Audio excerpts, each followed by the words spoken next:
সুপ্রিয় ছাত্রছাত্রীবৃন্দ, আমার শ্রদ্ধেয় অধ্যক্ষ, উপাধ্যক্ষ এবং সকল শিক্ষক এবং ছাত্রছাত্রীদের সবাইকে আমার সালাম জানিয়ে আজকের অনলাইন ক্লাস শুরু করছি। আজকে আমি তোমাদের অতি গুরুত্বপূর্ণ একটা অধ্যায় নিয়ে আলোচনা করব। এই অধ্যায়টা কেন গুরুত্বপূর্ণ আগে আমি বিস্তারিত বর্ণনা করছি। এই অধ্যায়টা হলো নবম অধ্যায়, ইলেকট্রনিক ও আধুনিক ব্যাংক বা ই ব্যাংক নামে পরিচিত। এই অধ্যায় থেকে তোমাদের সাধারণত পূর্ণাঙ্গ 10 মার্কের কোশ্চেন বোর্ড পরীক্ষায় এবং প্রথম এবং তৃতীয় এবং দ্বিতীয় এই 3 অধ্যায়ের সাথে এই ব্যাংকের সাথে এই কোশ্চেনগুলা সংযুক্ত করে তোমাদেরকে নতুন নতুন নতুন কোশ্চেন চলে আসে। দেখা গেছে যে এই অধ্যায় থেকে তোমাদের 1, 2 এবং 3 এবং 4 মার্কের কোশ্চেনগুলোও আসে। সেই জন্য এই অধ্যায়টা পড়াটা খুবই গুরুত্বপূর্ণ। কারণ দেখা গেছে যে প্রথম অধ্যায় থেকে যদি 3 এবং 4 মার্কের কোশ্চেন তোমাদের চলে আসে, তাহলে দেখবা 1 এবং 2 মার্কের যে কোশ্চেনগুলো আছে তা এই অধ্যায় থেকেই চলে আসে। সেজন্য এই নবম অধ্যায়টা অত্যন্ত গুরুত্বপূর্ণ। তো আমার ফিনান্স, ব্যাংকিং ও বীমা দ্বিতীয় পত্রের ক্লাসে আমার সকল ছাত্রীদেরকে স্বাগত। আমি এখন এই ফিনান্স, ব্যাংকিং ও দ্বিতীয় পত্রের নবম অধ্যায় ইলেকট্রনিক ও আধুনিক ব্যাংক বা ই ব্যাংকের ক্লাসটাই আমি তোমাদেরকে অনলাইনে নেব। তো শুরু করছি আমাদের আজকের অনলাইন ক্লাসের কার্যক্রম। প্রথমেই ইলেকট্রনিক ও আধুনিক ব্যাংক এই সম্পর্কে আমরা জানব। বর্তমানের যুগ ইন্টারনেটের যুগ। এই ইলেকট্রনিক ব্যাংক ব্যবস্থায় এই ইন্টারনেটের ব্যাপক ব্যবহার এবং আধুনিক যন্ত্রপাতির মাধ্যমে আমাদের ব্যাংক ব্যবস্থায় আমূল পরিবর্তন সাধিত হচ্ছে। আজকে আমরা ঘরে বসেই ব্যাংকিং কার্যক্রম সম্পাদন করতে পারছি শুধুমাত্র এই ইলেকট্রনিক ও আধুনিক ব্যাংক ব্যবস্থার কারণে। তো এই ইলেকট্রনিক ও আধুনিক ব্যাংক ব্যবস্থার গুরুত্ব অপরিসীম। তো সর্বপ্রথম আমরা ইলেকট্রনিক ও আধুনিক ব্যাংকের সংজ্ঞাটাই আলোচনা করি। তোমরা ব্ল্যাকবোর্ডে দেখতে হোয়াইট বোর্ডে দেখতে পাচ্ছ যেখানে সংজ্ঞাটা দেওয়া আছে, সেটা তোমরা বইতেও পাবা। তোমরা একটু বইতে অবশ্যই তুলবা। তো প্রথমে আমরা জানি ইলেকট্রনিক ও আধুনিক ব্যাংক কাকে বলে বা বলতে কি বুঝো বা কি, এই কোশ্চেনটার সমাধান সর্বপ্রথমে আমি দেওয়ার চেষ্টা করব। তো প্রথমে আমরা দেখি ইলেকট্রনিক ও আধুনিক ব্যাংক। উন্নততর ইলেকট্রনিক পদ্ধতি ব্যবহার করে অতি দ্রুত, নির্ভুল ও বিস্তর কার্য পরিচালনায় সক্ষম ব্যাংক ব্যবস্থাই হলো ইলেকট্রনিক ব্যাংক বা আধুনিক ব্যাংকও আমরা বলতে পারি। তাহলে উন্নতর ইলেকট্রনিক পদ্ধতি মানে বর্তমানে যতগুলা ইলেকট্রনিক ডিভাইসগুলো আবিষ্কার হয়েছে ব্যাংক ব্যবস্থায় ব্যাপক হারে সেগুলো ব্যবহার করতেছে। উন্নত কম্পিউটার, উন্নত সফটওয়্যার, ইন্টারনেটের ব্যাপক গতি, এই পদ্ধতি ব্যবহার করে অতি দ্রুত মানে খুব তাড়াতাড়ি সময়ে, নির্ভুল, কোনো ভুল হবে না, ও বিস্তর মানে ব্যাপক কাজ, ব্যাংকে ব্যাপক কাজ সম্পাদন হয়। এই কার্য পরিচালনায় সক্ষম মানে এই সমস্ত প্রক্রিয়া একসাথে মিলিয়ে যে সক্ষম ব্যাংক ব্যবস্থাই হলো ইলেকট্রনিক ব্যাংক। তো সংজ্ঞাটা সুন্দর মতো বোঝা গেছে যে উন্নতর ইলেকট্রনিক পদ্ধতি ব্যবহার করে অতি দ্রুত, নির্ভুল ও বিস্তর কার্য পরিচালনায় সক্ষম ব্যাংক ব্যবস্থাই হলো ই ব্যাংকিং বা ইলেকট্রনিক ব্যাংকিং। তোমাদের কোশ্চেনেও আসতে পারে ই ব্যাংকিং কি। যদি এই কোশ্চেনটা তোমাদের পরীক্ষায় আসে তাহলে তোমরা এই সংজ্ঞাটাই পরীক্ষার খাতায় অবশ্যই লিখবা। বোঝা গেছে কোশ্চেনটা? তো আমরা এখন পরবর্তী পর্যায়ে যাব। ই ব্যাংক বা ইলেকট্রনিক ব্যাংকে কয় ভাগে ভাগ করা যায়, মানে শ্রেণী বিভাগটা আমরা এখন পড়ব। তো আমরা ইলেকট্রনিক ব্যাংক ব্যবস্থাপনায় যারা ব্যাংক বিশারদ আছে তারা তাদের বইতে বিভিন্নভাবে এটা ভাগ কার্যকর করছে। তো এক একজন এক একটা মত দিছে। এই মতের ভিত্তিতেই আমি এই ইলেকট্রনিক ব্যাংকিং এর প্রকারভেদটা বের করছি, যা তোমাদের বইতে নাই, আমি অন্য বই থেকে সংগ্রহ করছি। তোমাদেরকে সুবিধার্থের জন্য আমি এইটা সুন্দরভাবে উপস্থাপন করছি। ই ব্যাংকে দুই ভাগে ভাগ করা যায়। কয় ভাগে? দুই ভাগে।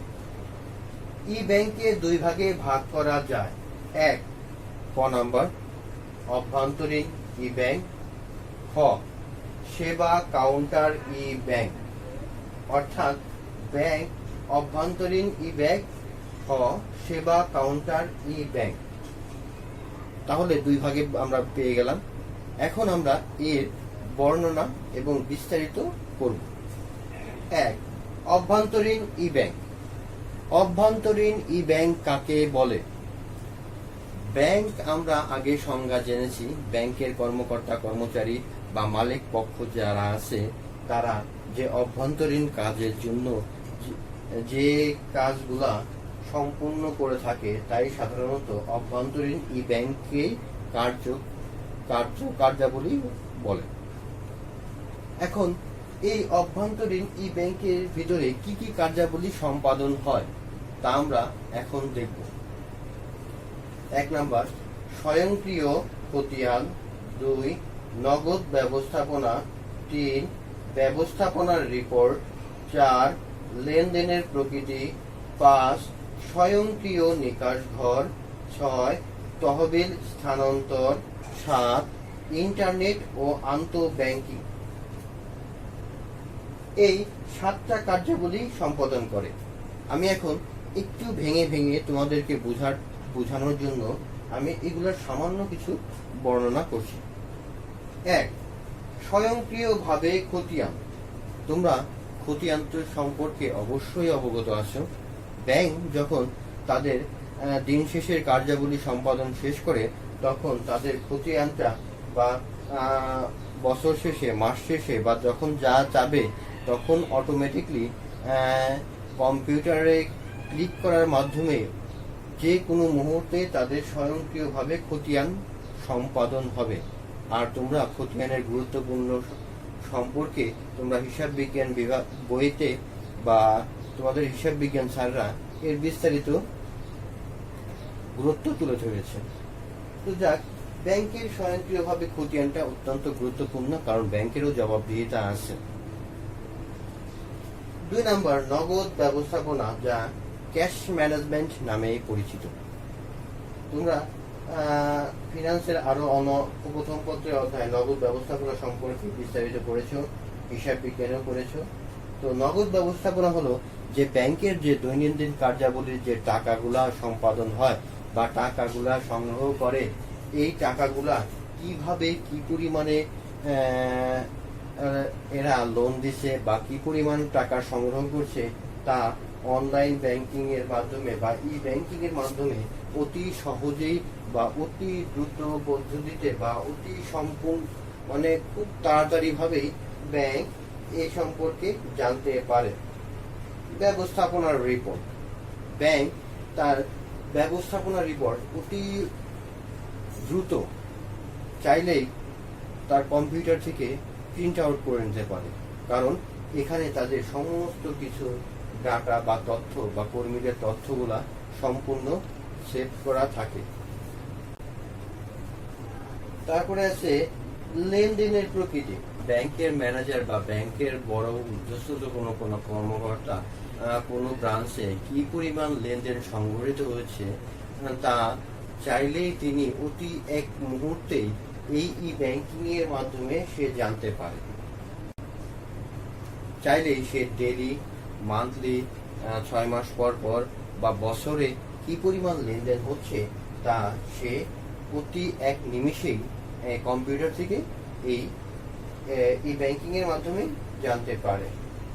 স্বয়ংক্রিয় নিকাশ ঘর, যেটা আমি দ্বিতীয় অধ্যায়ে নিকাশ ঘরের পড়ানোর সময় অটোমেটিক ক্লিয়ার হাউস যেটা বর্ণনা করেছিলাম সেটাই। এই অটোমেটিক ক্লিয়ার হাউস বা দ্রুত পদ্ধতিতে এক ব্যাংকের অন্য ব্যাংকের যে লেনদেনগুলো সংগঠিত হয়, যে নিকাশঘরের কার্যাবলী, তা এই ইলেকট্রনিক ব্যাংকিং এর মাধ্যমে অতি দ্রুতভাবে সম্পাদন করা যায়। 6 নাম্বার, তহবিল স্থানান্তর।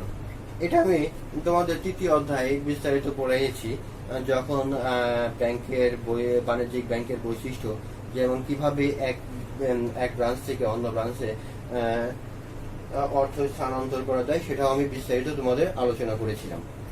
সাপোজ দ্যাট, ধরো মনে রাখো আমি ঢাকার মিরপুর থেকে আমার অর্থ আমি চিটাগাঙে স্থানান্তর করব। আমি ব্যাংকের মাধ্যমে অতি দ্রুত ভাবে আমার তহবিল চিটাগাং, খুলনা, রাজশাহী, আমি যেখানে যাচ্ছি বা দেশের অভ্যন্তরে বা চাইলেও বিদেশেও আমার অর্থ বৈধভাবে আমি তহবিল স্থানান্তর করতে পারি। ইন্টারনেট ও ইন্টারনেট ব্যাংকিং হলো গিয়ে এই সব কর্মীরা অনেক সময় দেখা গেছে যে, যেমন এখন করোনা মহামারীর সময়, এখন অনেকেই এই ঘরে বসে তাদের ইন্টারনেট ব্যাংকিং এর মাধ্যমে তাদের ব্যাংকিং কার্যক্রম সম্পাদন করে থাকতেছে, যে এটা খুবই সহজ। যেমন আমি আজকে ক্লাস করতেছি ইন্টারনেটের মাধ্যমে, ঠিক তেমনি ব্যাংকাররা বা ব্যাংকের কর্মকর্তা কর্মচারীরা তাদের নিজস্ব কার্যাবলী চাইলে বাসায় বসে তারা কার্য সম্পাদন করতে পারে। আন্তঃব্যাংকিংটা আমরা বলতেছি এক ব্যাংকের সাথে অন্য ব্যাংকের যে পাওনাগুলো আছে তাই হলো আন্তঃব্যাংকিং। এই আন্তঃব্যাংকিং কার্যগুলি অতি দ্রুততার সহিতই সম্পূর্ণ করা যায় এই ইন্টারনেটের মাধ্যমে। তাহলে বোঝা গেছে যে অভ্যন্তরীণ এই ব্যাংকের কার্যাবলীটা তোমরা নিশ্চয়ই বুঝতে পারছো। এখন আমি তোমাদেরকে 2 নাম্বার মানে খ নাম্বারটা, সেবা কাউন্টার ই ব্যাংকিংটা আমি এখন তোমাদের কাছে বর্ণনা করব। তো এখানে আছে 1 নাম্বার আছে নগদ অর্থ পরিশোধ ও জমা। 2 বিল পরিশোধ। 3 চেক যাচাই ও অনুমোদন। 4 তহবিল স্থানান্তর। 5 লেনদেনের অনুমোদন। আর 6 নাম্বারটা, সেটা তোমরা জানোই যে ঘরোয়া ব্যাংকিং বা হোম ব্যাংকিং। 7 নাম্বার চেক উপস্থাপনা ও ইন্টারনেট ব্যাংকিং। এটা কিন্তু খুবই গুরুত্বপূর্ণ। তো আমি আস্তে আস্তে সবগুলার বর্ণনা করতেছি। 1 নাম্বার, নগদ অর্থ পরিশোধ ও জমা। তার মানে এই অনলাইন ব্যাংকিং এর কার্যক্রমের মাধ্যমে আমরা সহজেই নগদ অর্থ ও পরিশোধ ও জমা করতে পারি। সেবা কাউন্টার ই ব্যাংকিং সাধারণত ব্যাংক যে গ্রাহকদের কি সুবিধা দিচ্ছে সেগুলাই সাধারণত এই অন্তর্ভুক্ত হয়। তার মধ্যে নগদ অর্থ পরিশোধ ও জমাটা বললাম, যে নগদ অর্থ পরিশোধ জমা মানে ব্যাংক চাইবা মাত্র গ্রাহকের অর্থ দিতে বাধ্য থাকবে। তার মানে কি, আমার মিরপুর একটা অ্যাকাউন্ট আছে, আমি চাইলে চট্টগ্রাম, খুলনার শাখা থেকেও এই নগদ অর্থ পরিশোধ করতে পারবো এবং জমা দিতে পারবো। এটা কিভাবে সম্ভব হয়েছে? শুধুমাত্র এই ব্যাংক বা ইলেকট্রনিক ব্যাংকিং এর জন্যই আমরা এই কাজগুলো সম্পাদন করতে পারি। 2 নাম্বার বিল পরিশোধ। 2 নাম্বার কি? বিল পরিশোধ। আমরা বিভিন্ন প্রকার বিল, যেমন বিদ্যুৎ বিল, পানির বিল, গ্যাস বিল অতি সহজেই ঘরে বসেই আমরা বিল পরিশোধ করতে পারি। অথবা দেখা গেছে যে ব্যাংকে যে আমরা এই বিল উত্থাপন করলে ওরা সাথে সাথে পরিশোধ করে দেয়। চেক যাচাই ও অনুমোদন। অনলাইন ব্যাংকিং এর মাধ্যমে আমার এই চেকটা যাচাইয়ের জন্য সহজেই চেকটা আমি যাচাই করতে পারি এবং আমার এই চেকের স্বাক্ষর এবং ছবি দেখে সহজেই ব্যাংক এবং ব্যাংকের কর্মকর্তারা আমার এই চেকটার অনুমোদন দেবে। তহবিল স্থানান্তর মানে হলো গ্রাহকের তহবিল এক ব্রাঞ্চ থেকে অন্য ব্রাঞ্চে স্থানান্তর। মানে হলো আমি চাইলে আমার অর্থটা যে কোনো জায়গায় স্থানান্তর করতে পারবো। সাপোজ আমি এখন মিরপুরে আছি, আমি চাচ্ছি মিরপুর থেকে আমার অর্থটা খুলনাতে ট্রান্সফার করা হোক বা কুমিল্লাতে ট্রান্সফার করা হোক। তো আমার ওখানে পরিচিত যদি কেউ থাকে, তার অ্যাকাউন্টে যদি আমি টাকাগুলো জমা দিয়ে দিই, তাহলে অতি দ্রুতভাবেই আমার অর্থ স্থানান্তর করতে পারবো। যা আবার অনেক সময় ব্যবসায়ী পরিষদ বা দেখা গেছে যে ব্যবসায়ী কেনাকাটা, লেনদেন করা কেনাকাটা, যে আমি রাজশাহী থেকে এখন আমের সিজন, আমি আম কিনবো, বিনিময়ে আমি তার অ্যাকাউন্টে তার মূল্যগুলো পরিশোধ করে দিতে দিব। এটা একটা খুবই সহজ এবং কি বলবো, মানে একদম ইজি প্রক্রিয়া। লেনদেনের অনুমোদন দেখা গেছে যে অনেক সময় আছে যে বড় অঙ্কের যে লেনদেনগুলো হয়, এই লেনদেনগুলো করতে হলে অনুমোদনের প্রয়োজন হয়। মানে দেখা গেছে যে আমি এখন 10 কোটি 20 কোটি টাকার লেনদেন করব, এই টাকা দেখা গেছে যে কে অনুমোদন দেবে, আর আমি এই টাকা আমার যে বৈধ টাকা কে জানবে। সেজন্য ব্যাংকের মাধ্যমেই আমি সহজেই এই লেনদেনের অনুমোদনটা সম্পাদন করতে পারবো, কারণ ব্যাংকের সাথে আমার ভালো সম্পর্ক আছে। ব্যাংক বলবে হ্যাঁ, আমার এই গ্রাহকটা সম্পূর্ণ সৎ, তার ব্যবসার প্রয়োজনে তার এত টাকা লেনদেন করতেছে, সেই তারা লেনদেনের অনুমোদন একটা দিয়ে দেবে। ঘরোয়া বা হোম ব্যাংকিং, এই সম্পর্কে তো তোমরা জানোই। ঘরোয়া এবং হোম ব্যাংকিং মানে ঘরে বসে যে ব্যাংকিং সম্পাদন করা যায়, আমাদের বিকাশ এবং রকেট যে সমস্ত মোবাইল ব্যাংকিং আছে, তার মাধ্যমে কিন্তু আমরা ঘরে বসেই সহজেই ব্যাংকিং কার্যাবলী সম্পাদন করতে পারি। চেক উপস্থাপনা ও ইন্টারনেট ব্যাংকিং। চেক উপস্থাপনা মানে হলো গিয়ে, আমি আমার মিরপুরে একটা অ্যাকাউন্ট আছে, এর মাধ্যমে আমি যে কোনো দেশের যে কোনো প্রান্তে বা যে দেশের যে কোনো জেলায় যে ওই ব্রাঞ্চে বা ওই ব্যাংকের শাখায় যে আমি চেক উপস্থাপন করলেই আমাকে টাকা দিয়ে দিবে। ইন্টারনেট ব্যাংকিং মানে হলো ইন্টারনেটের মাধ্যমে যে ব্যাংকিং কার্যাবলীটা সম্পাদন করা হয়।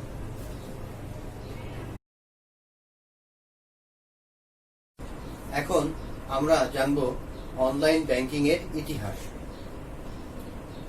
বর্তমান সময়ে যে ব্যাংকিং ব্যবস্থাপনা আমরা লক্ষ্য রাখি বা পরিলক্ষিত হয়, তাতে যে সব সুযোগ সুবিধা আমরা পাই, পূর্বে তেমন ছিল না। তো আমরা ইলেকট্রনিক ব্যাংকিং এর ইতিহাস পর্যালোচনা করলে বিভিন্ন ব্যাংক বিশারদ বা অনলাইন ব্যাংকিং বিশারদ যারা আছে, তারা তিন ভাগে তাদের এই ইতিহাসের যুগটাকে তিন ভাগে ভাগ করছে। 1 প্রারম্ভিক যুগ, 2 মধ্যযুগ, 3 আধুনিক যুগ। আমরা এই সব যুগে ব্যাংকের যে ক্রমবিকাশ হয়েছে সে সম্পর্কে এখন আমরা জানব। তো আমার প্রথম হলো প্রারম্ভিক যুগ। এই যুগটা শুরু হয়েছে 1960 থেকে 1970 সাল পর্যন্ত। এই যুগের অবস্থান ছিল কত? 1960 থেকে 1970 সাল পর্যন্ত এই প্রাথমিক যুগ, মানে ইলেকট্রনিক ব্যাংকিং এর প্রাথমিক যুগ আমরা ধরতে পারি, 1960 থেকে 1970। তাহলে আমরা দেখি এই সালের ভিতরে ব্যাংক ব্যবস্থাপনার কি কি উন্নয়ন সাধিত হয়েছে। প্রথমে আমরা আসি national city bank of new York.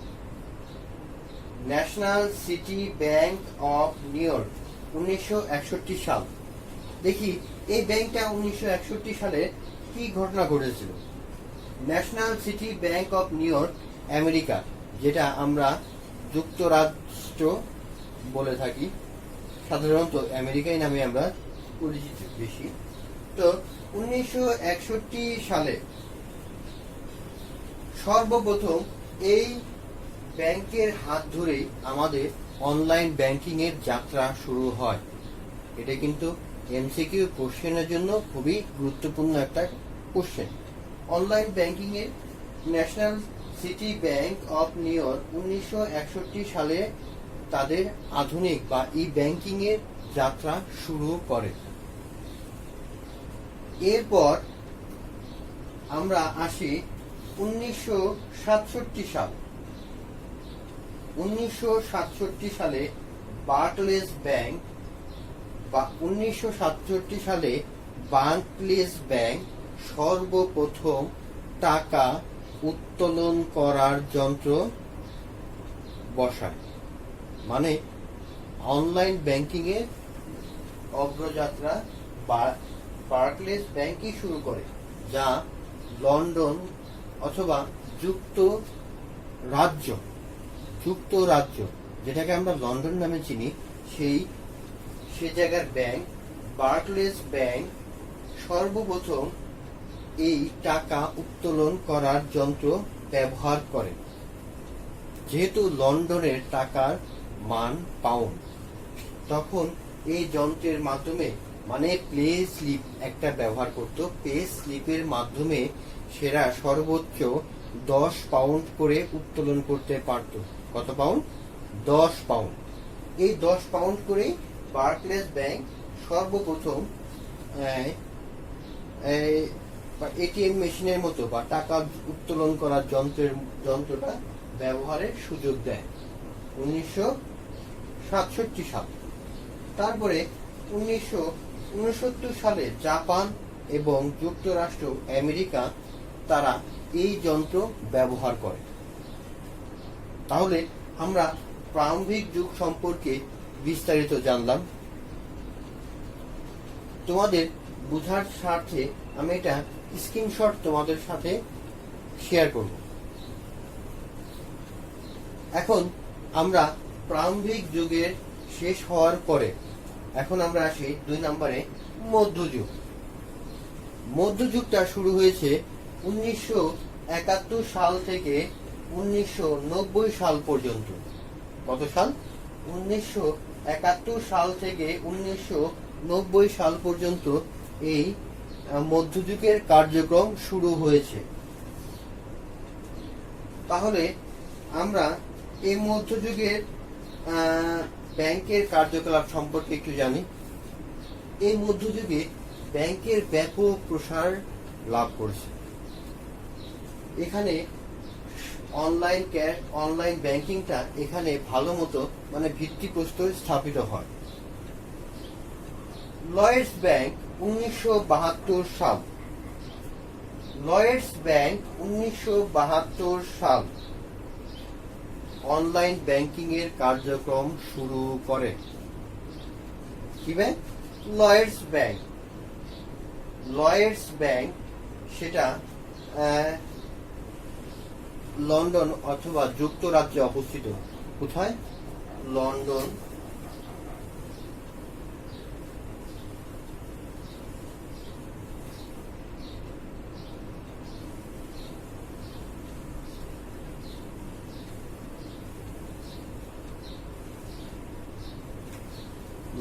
অথবা যুক্তরাজ্যে অবস্থিত। এই লন্ডনের এই লয়েডস ব্যাংকটা 1972 সালে তারা অনলাইন ব্যাংকিং এর কার্যক্রম শুরু করে। বোঝা গেছে? এই bank online cash point, POS point of sales, ATM, automatic teller machine ব্যবহার করে। তারা এরকম একটা প্লাস্টিক কার্ড দিত, যার মাধ্যমে ব্যবহার করে তারা এই অনলাইন কার্যক্রম সম্পাদন করতে পারত। এই প্লাস্টিক কার্ডের সাথে একটি ম্যাগনেটিক চিপ যুক্ত থাকত। প্লাস্টিক কার্ডের সাথে ম্যাগনেটিক চিপ যুক্ত থাকত। ফলে এই চিপের সাথে গ্রাহকের তথ্য সম্বলিত বা ব্যাংকের অ্যাকাউন্ট সম্পর্কিত তথ্য এখানে থাকতো। এই চিপ ব্যবহার করে তারা অনলাইন ক্যাশ পয়েন্ট থেকে ক্যাশ আউট করতে পারত। পিওএস পয়েন্ট অফ সেলস, তার মানে বিক্রয় সেবা বিন্দু থেকে তারা সমস্ত পণ্য সামগ্রী ও সেবা ক্রয় করতে পারত। আর হলো এটিএম থেকে তো টাকা উত্তোলন করতেই পারত। এই সমস্ত যন্ত্রপাতি ব্যাপকভাবে ব্যবহৃত হয় এই মধ্যযুগে। তাহলে মধ্যযুগটা খুবই গুরুত্বপূর্ণ একটা যুগ। বোঝা গেছে তাহলে তোমাদের? এখন 3 নাম্বার আসে আধুনিক যুগ। আধুনিক যুগ বা বর্তমান যুগ একই। এই আধুনিক যুগটা শুরু হয়েছে 1991 সাল থেকে বর্তমান অবধি, বা ভবিষ্যতে আরো যত যাবে তা এই বর্তমান যুগ নামেই অভিহিত হবে। এই আধুনিক যুগে আমরা কি কি সেবা বা কি কি সুবিধা পাচ্ছি তা একটু লক্ষ্য রাখি। 1. Debit card, credit card, online shopping, hotel booking, online tuition fee, অর্থ স্থানান্তর, ব্যালেন্স স্থানান্তর, মানে আধুনিক যুগের সমস্ত ব্যাংকিং সুবিধা বলতে যা বোঝায় তা এই আধুনিক যুগে সম্পাদিত হচ্ছে। কিছুদিন পরে শুরু হয়ে যাবে ভার্চুয়াল ব্যাংকিং। এই ভার্চুয়াল ব্যাংকিংটাও এই আধুনিক যুগের ভিতরেই পড়বে। তোমরা আইসিটিতে ভার্চুয়াল সম্পর্কে বা ভার্চুয়াল জগৎ সম্পর্কে তোমরা যে জেনেছো, তাহলে এই ভার্চুয়াল যে ব্যাংকিংটা শুরু হবে তা এই আধুনিক যুগে। আধুনিক যুগে ব্যাপকভাবে ব্যাংকিং সেবা পরিলক্ষিত হচ্ছে, যে এখানে ব্যাংকিং যে এই ভার্চুয়াল ব্যাংকিং এ থাকবে যে গ্রাহক ব্যাংকে না যেয়ে তাদের অর্থ জমা এবং অর্থ স্থানান্তর করতে পারবে। তাহলে আমরা তিনটা যুগ ভালো মতো তোমাদেরকে বললাম যে ইলেকট্রনিক ব্যাংকিং এর ইতিহাসকে 3 ভাগে ভাগ করা যায়। প্রারম্ভিক যুগ, যা 1960 থেকে 1970, মধ্যযুগ 1971 থেকে 1990, এবং আধুনিক যুগ 1991 থেকে বর্তমান যুগ। তাহলে তোমরা এই ইলেকট্রনিক ব্যাংকিং এর ইতিহাস সম্পর্কে কিছু ধারণা রাখলা। তোমাদের এখান থেকে কোশ্চেন 1, 2, 3 মার্কের কোশ্চেন নাও আসলেও কিন্তু এখান থেকে এমসিকিউ কোশ্চেন ব্যাপকভাবে আসবে। তোমরা এই সালগুলো একটু মনে রাখবা, এবং আমি যে ব্যাংকের কথা বললাম এই ব্যাংকটাও কথাও একটু মনে রাখবা। দেখবা পরীক্ষার হলে দেখবা 2-1টা কোশ্চেন এখান থেকে আসলেও আসতে পারে। আমি সেজন্য এই ইলেকট্রনিক ব্যাংকিং এর ইতিহাসটা তোমাদের আলোচনা করে জানালাম। আমরা এখন শুরু করব ইলেকট্রনিক ব্যাংকিং এর গুরুত্ব, অর্থাৎ আমাদের যে অনলাইন বা ই ব্যাংকিং এর যে গুরুত্ব সেটা সম্পর্কে আমরা এখন বিস্তারিত জানব। তো আমাদের এই ইলেকট্রনিক ব্যাংকিং এর গুরুত্ব তোমাদেরকে বইয়ের 378 নাম্বার পৃষ্ঠাতে পাবা। তোমরা এই কোশ্চেনটা পড়ার সময় অবশ্যই এই বইটা ভালো মতো পড়বা। বইতে ভালো মতো দেওয়া আছে। আমি তোমাদের সুবিধার্থে বুঝাই দেওয়ার জন্য একটু বর্ণনা করে দিচ্ছি, অতি সহজেই তোমরা যাতে বুঝতে পারো এই পয়েন্টগুলা, সেজন্য আমি বর্ণনা করছি। তো আমরা ইলেকট্রনিক ব্যাংকিং এর গুরুত্ব, এই গুরুত্বকে 2 ভাগে ভাগ করতে পারি। 1. ব্যাংকারদের প্রতি গুরুত্ব, 2. গ্রাহকের প্রতি গুরুত্ব। 1. ব্যাংকারদের প্রতি গুরুত্ব, 2. গ্রাহকের প্রতি গুরুত্ব। তাহলে আমরা ক নাম্বার যেটা আছে ব্যাংকারদের প্রতি গুরুত্ব, সে সম্পর্কে আমরা একটু আলোচনা করি। 1 নাম্বার উন্নত সেবা প্রদান, 2. প্রশাসনিক ব্যয় হ্রাস, 3. বিবিধ আয় বৃদ্ধি, 4.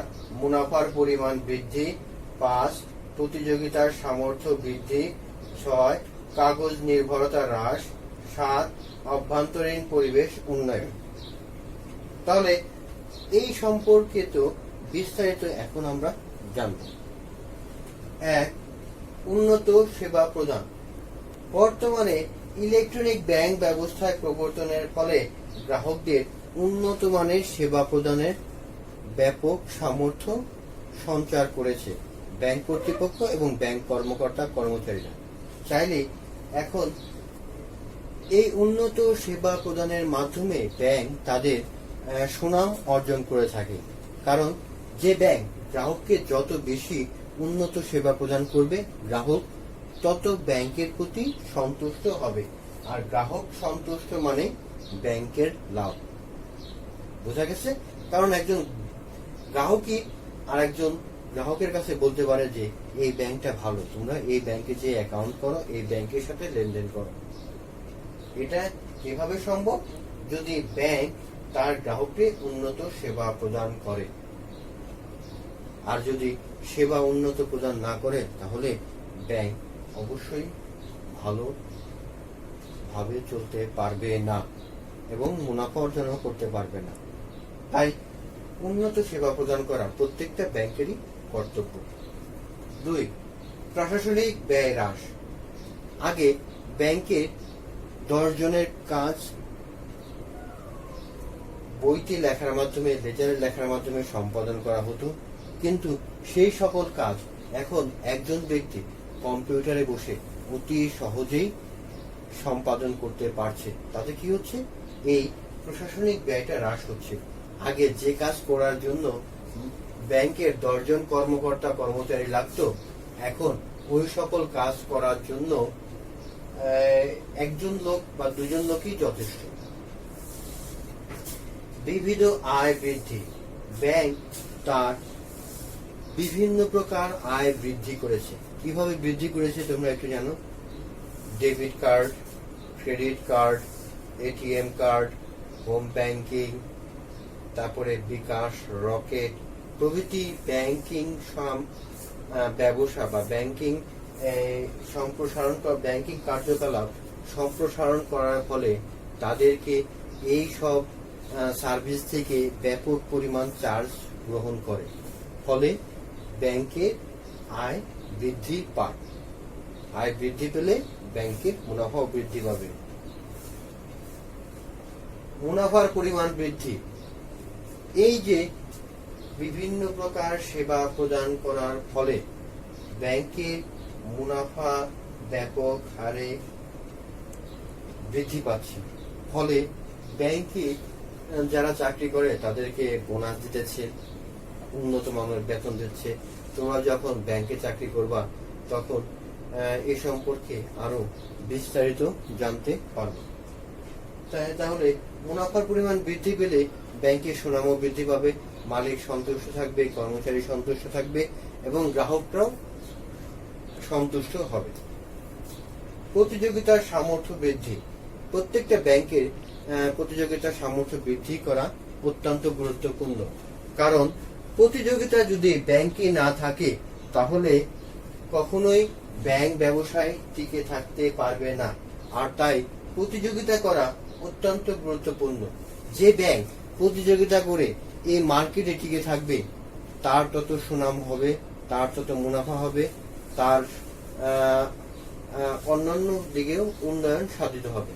যদি কোনো ব্যাংক এই প্রতিযোগিতায় টিকতে না পারে তাহলে ব্যাংক দেউলিয়া হয়ে যাওয়ার সম্ভাবনা হবে।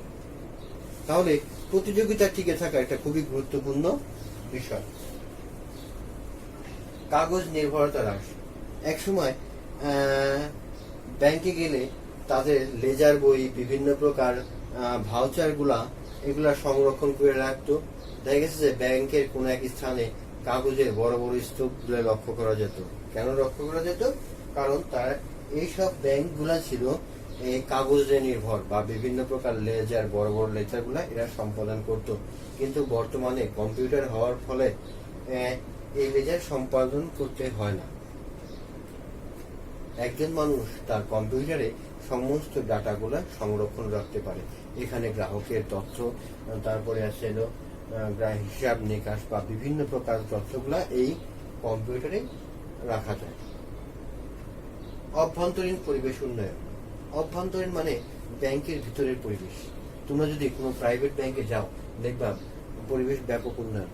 প্রত্যেকের ডেস্কে একটা করে কম্পিউটার আছে, কম্পিউটার তারা কাজ করতেছে, এসি চলতেছে, মানে একটা খুব সুন্দর একটা পরিবেশ। দেখলেই তোমাদেরকে মনটা ভরে যাবে। অবশ্য তোমরাও যখন ব্যাংকে চাকরি করবা তখন এর চেয়েও ভালো উন্নত পরিবেশ পাবা। কারণ একটা উন্নত পরিবেশ একজন কর্মীকে তার সম্পূর্ণ বা সুষ্ঠুভাবে কার্য সম্পাদনে সহায়তা করে। তাহলে আমরা এই ব্যাংকারদের প্রতি গুরুত্বটা খুব সহজেই বুঝতে পারলাম। তোমরা যদি এই পয়েন্টগুলো বুঝতে অসুবিধা হয় তাহলে আমাকে মেসেঞ্জারে অথবা ফেসবুকের পেজের যে কমন পেজটা আছে সেখানে মেসেজের মাধ্যমেও তোমরা এই সমস্যার কথা আমাকে বলতে পারবা। 2 খ নাম্বার, গ্রাহকদের প্রতি গুরুত্ব। খ নাম্বার কি? গ্রাহকদের প্রতি গুরুত্ব। ব্যাংক গ্রাহকদের প্রতি কি রকম গুরুত্ব পালন করতেছে বা সম্পাদন করতেছে সে সম্পর্কে আমরা এখন জানব। 1 সময়ের সাশ্রয়। সময় সাশ্রয়।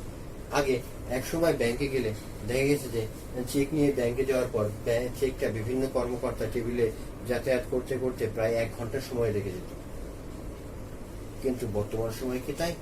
আমি ডেবিট কার্ড, ক্রেডিট কার্ডের মাধ্যমে মুহূর্তের ভিতরে এটিএম বুথ থেকে আমি আমার টাকা উত্তোলন করতে পারবো। তাহলে এই সময়টা আমার ব্যাপক সাশ্রয় হচ্ছে। তাহলে তোমরা এটা বুঝতে পারলে। 2 দ্রুত অর্থ স্থানান্তর। চাইলেই আমি আমার টাকাটা এক স্থান থেকে অন্য স্থানে স্থানান্তর করতে পারবো।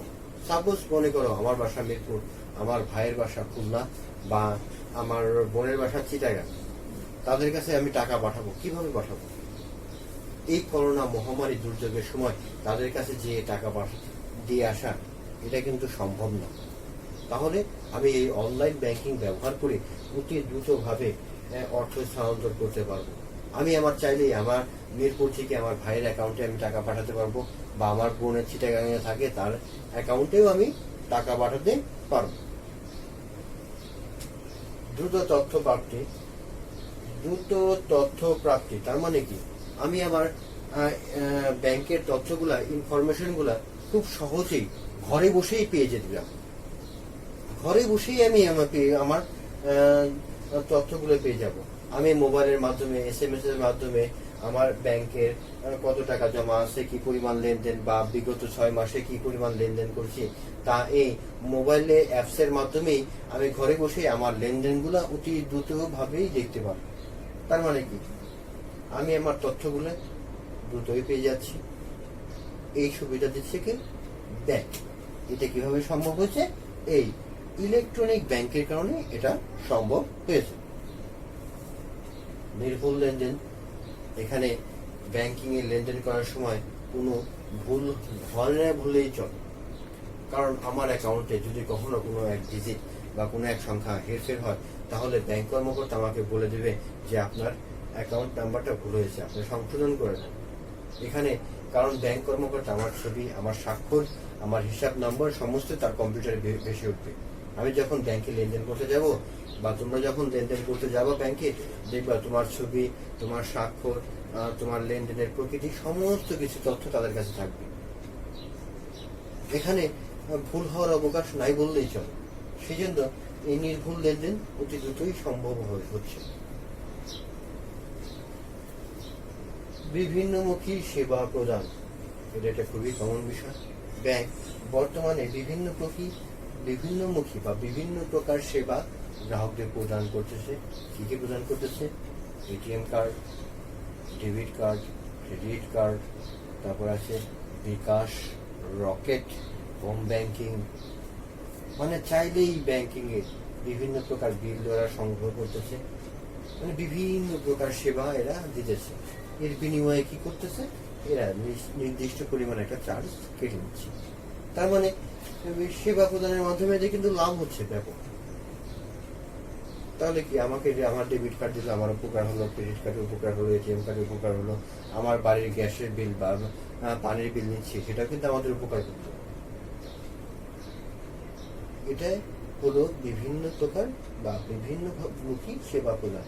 হিসাবের নিরাপত্তা। ব্যাংক অবশ্যই আমার হিসাবের নিরাপত্তা দেবে। যদি কোনো ব্যাংক আমার হিসাবের নিরাপত্তা দিতে ব্যর্থ হয় তাহলে ব্যাংকের সুনাম নষ্ট হবে। ব্যাংক আমার তথ্য কাউকে শেয়ার করবে না, শুধুমাত্র আমি ছাড়া। আমার সমস্ত তথ্য আমি বিশ্বাস করে ব্যাংকে সম্পূর্ণ বা সমর্পণ করেছি। ব্যাংক চাইলেও যে কেউ চাইলেও আমার তথ্য তাকে দিবে না। আমার অ্যাকাউন্টে কত টাকা আছে, আমি কি পরিমাণ লেনদেন করি, আমার নাম, ব্যক্তিগত তথ্য, মোবাইল নাম্বার চাইলেও কেউ দিবে না। কারণ ব্যাংক আমার হিসাবের নিরাপত্তা দেবে। যদি ব্যাংক আমার হিসাবের নিরাপত্তা দিতে ব্যর্থ হয়, তাহলে ব্যাংকে আমি হিসাব রাখবো না। ব্যাংকের সুনাম নষ্ট হবে, ব্যাংকের মুনাফা নষ্ট হবে। তাহলে আমরা গ্রাহকদের প্রতি গুরুত্বগুলো কি দেখলাম? 1, সময়ের সাশ্রয়। 2, দ্রুত অর্থ স্থানান্তর। 3, দ্রুত তথ্য প্রাপ্তি। 4, নির্ভুল লেনদেন। 5, বিভিন্নমুখী সেবা প্রদান। 6, হিসাবের নিরাপত্তা। বলি